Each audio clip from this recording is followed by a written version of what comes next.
जय माता दी दोस्तों, आइए श्रवण करते हैं नवरात्रि के पहले दिन में सप्तशती का पहला अध्याय, माँ भगवती की महिमा तथा मधुकैटभ का वध। भगवान विष्णु के सो जाने पर मधुकैटभ को मारने के लिए कमल जन्मा ब्रह्मा जी ने जिनका स्तवन किया था, उन महाकाली देवी का मैं स्तवन करता हूँ। वे अपने 10 हाथों में खड्ग चक्र गदा बाण धनुष पारिद शूल भुसुंड मस्तक और शंख धारण करती हैं। उनके 3 नेत्र हैं। वे समस्त अंगों में दिव्य आभूषणों से सुशोभित हैं। उनके शरीर की कांति नीलमणि के समान है तथा वे 10 मुखों और 10 पैरों से युक्त हैं। श्री मार्कंडेय जी बोले, सूर्य के पुत्र सावर्णी जो 8वें मनु कहे जाते हैं, अब उनकी उत्पत्ति की कथा विस्तार पूर्वक कहता हूँ, ध्यान से सुनो। सूर्य कुमार महाभाग सावर्णी भगवती महामाया के अनुग्रह से जिस प्रकार मनवंतर के स्वामी हुए, वही प्रसंग सुनाता हूँ। पूर्व काल की बात है। स्वरोचिस मनवंतर में राजा सुरथ थे, जो चैत्र वंश में उत्पन्न हुए थे। उनका समस्त भूमंडल पर अधिकार था। वे प्रजा का अपने पुत्र पौत्रों की भांति धर्म पूर्वक पालन किया करते थे। तो भी उस समय कोला विध्वंसी नाम के क्षत्रिय उनके शत्रु हो गए।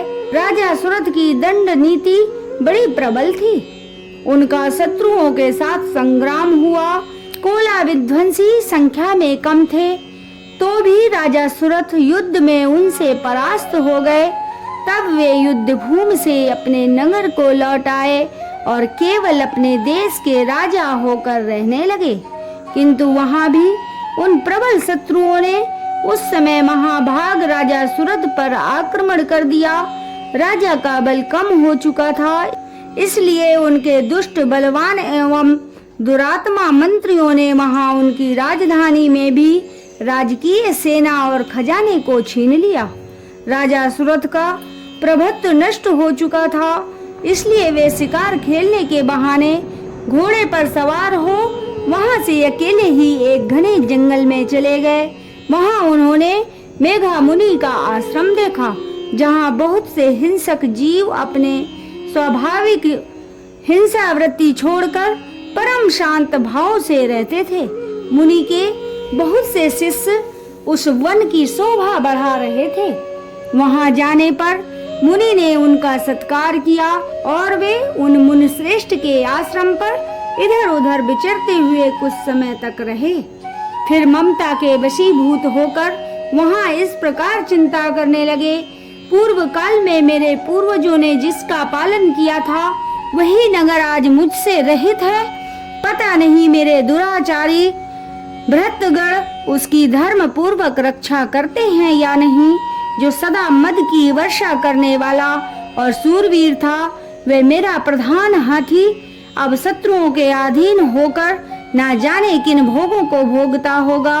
जो लोग मेरी कृपा और धन भोजन पाने से सदा मेरे पीछे पीछे चलते थे, वे निश्चय ही अब दूसरे राजाओं का अनुसरण करते होंगे। उन अपव्ययी लोगों के द्वारा सदा खर्च होते रहने के कारण अत्यंत कष्ट से इकट्ठा किया हुआ मेरा वह खजाना खाली हो जाएगा। इस प्रकार से तथा और भी कई बातें राजा सुरथ निरंतर सोचते रहते थे।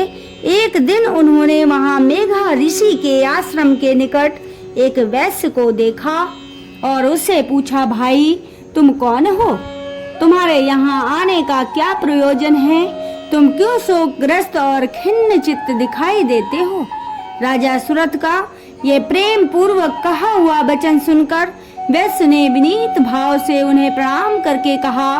वैश्य बोला, राजन, मैं धनिकों के कुल में उत्पन्न समाधि नामक वैश्य हूँ। मेरे दुष्ट स्त्री पुत्रों ने धन के लोभ से मुझे घर से बाहर निकाल दिया है।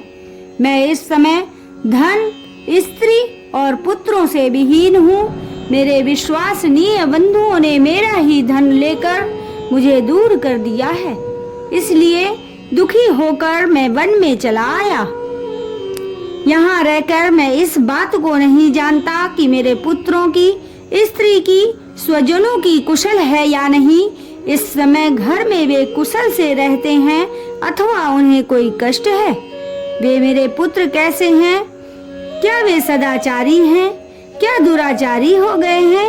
राजा ने पूछा, जिन लोभी स्त्री पुत्र आदि ने धन के कारण तुम्हें घर से निकाल दिया, उनके प्रति तुम्हारे चित्त में इतना स्नेह क्यों है?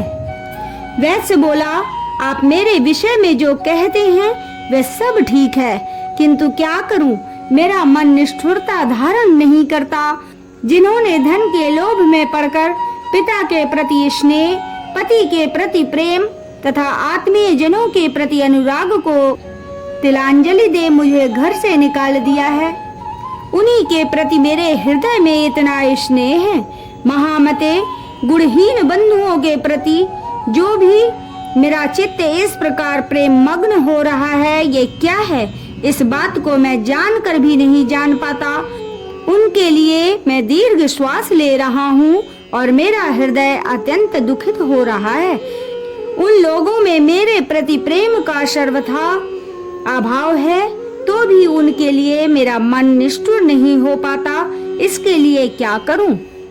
श्री मार्कंडेय जी बोले, ब्राह्मण, तदंतर राजाओं में श्रेष्ठ सुरथ तथा वह समाधि नामक वैश्य दोनों साथ साथ मेघा मुनि की सेवा में उपस्थित हुए और उनके साथ यथा योग्य न्यायानुकूल विनय पूर्वक व्यवहार करके बैठ गए।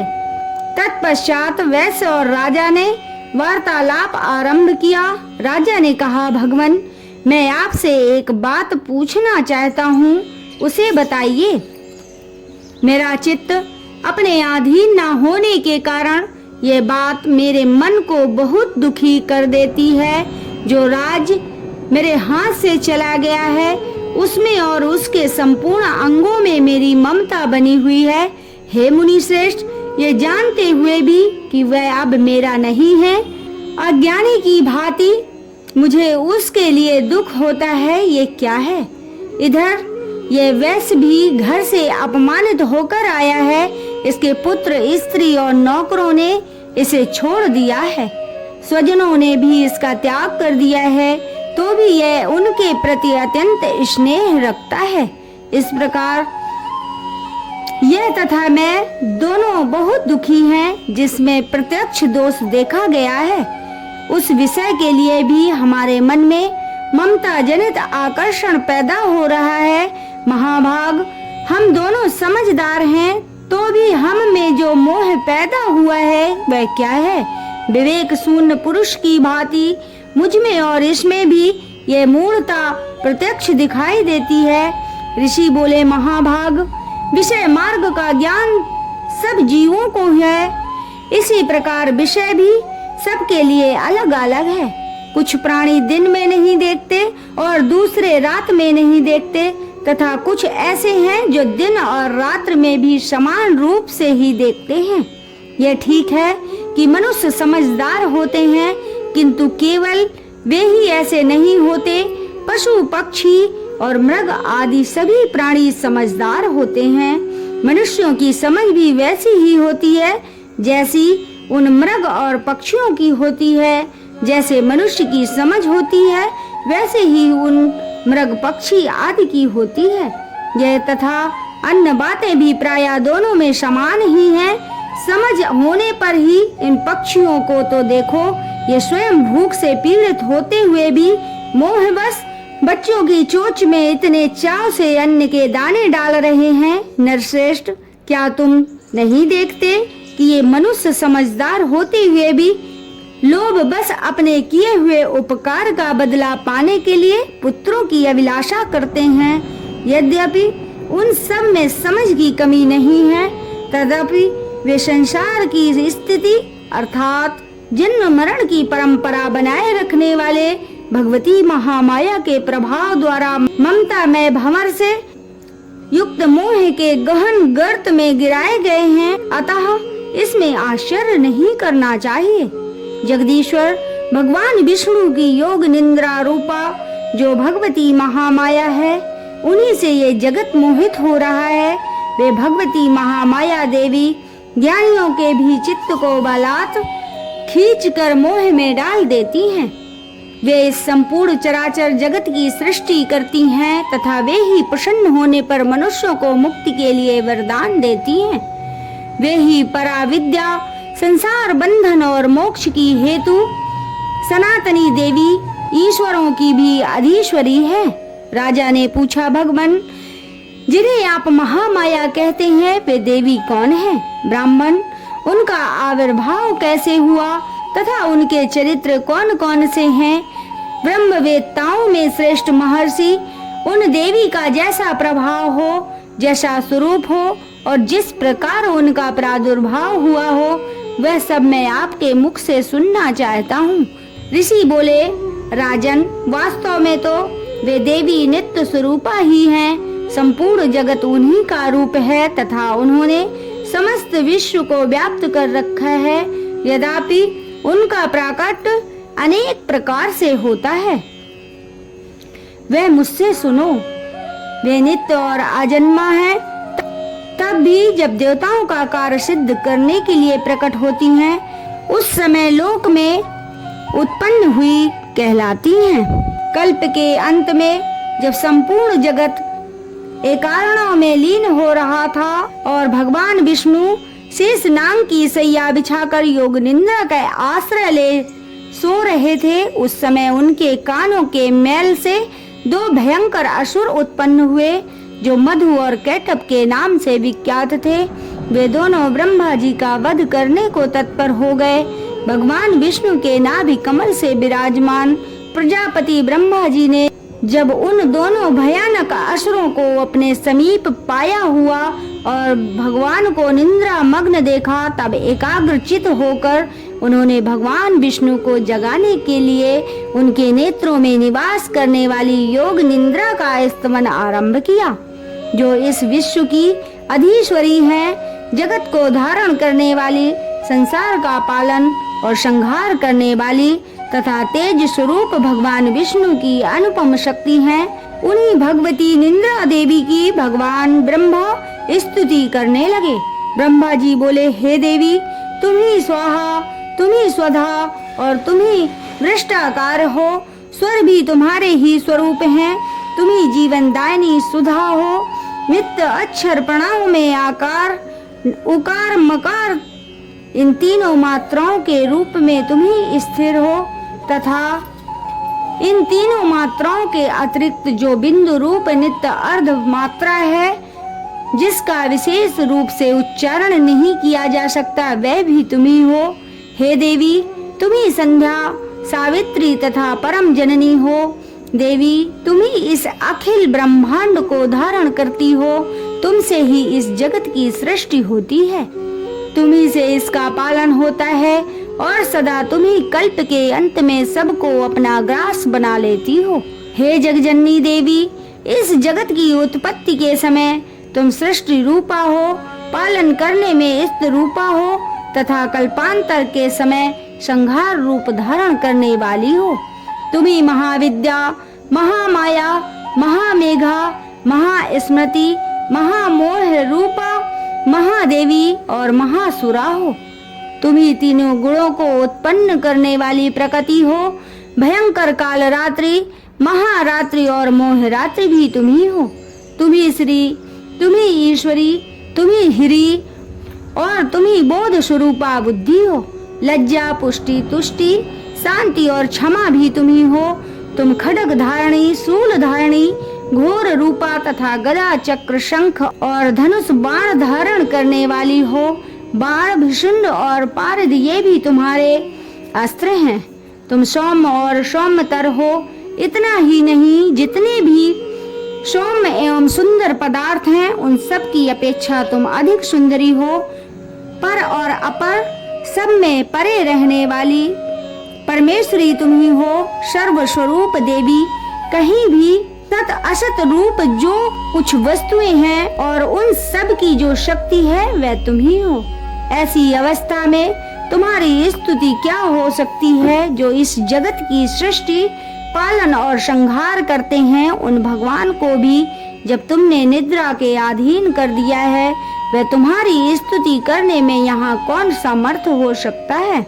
मुझको, भगवान शंकर को तथा भगवान विष्णु को भी तुमने ही शरीर धारण कराया है, अतः तुम्हारी स्तुति करने की शक्ति किसमें है।